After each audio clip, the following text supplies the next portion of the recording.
que je trouve passionnant, c'est la multiple provenance des objets qu'on trouve dans cette maison et qu'on trouve en réalité aussi un peu partout. C'est-à-dire qu'on a des objets qui sont français, bien sûr, comme cette vitrine de l'époque Louis XVI. On a des objets chinois avec cette paire de sculptures. Juste au-dessus, vous avez ici une porcelaine qui est anglaise. Mais derrière moi, regardez juste là, vous avez cette crédence qui est hollandaise. Une peinture au-dessus qui est elle aussi hollandaise avec des accents un petit peu italiens. Posé dessus, vous avez de l'argenterie du 19e siècle, de l'époque de la Restauration. Donc, on mélange les provenances, l'Europe, la Chine, l'Angleterre, la Hollande, et puis en même temps l'histoire, puisqu'on a des objets du 18e siècle, du 19e et du 20e. En dire plus. Bien sûr, il s'agit d'une jolie paire de tableaux. Ils sont peints à l'huile sur des petits panneaux.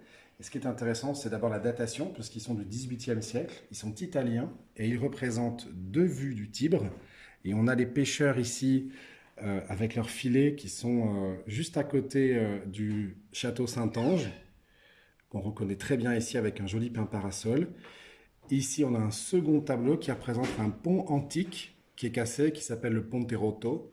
Là, vous avez des pêcheurs à la ligne au premier plan.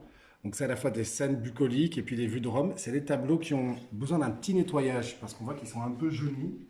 Mais juste en nettoyant, ça ne coûte pas cher du tout. Faire ça, on va retrouver des très belles couleurs, un grand ciel, des nuages très blancs. Ça, vraiment, c'est un lot coup de cœur à seulement 300 € d'estimation et c'est le lot de 304.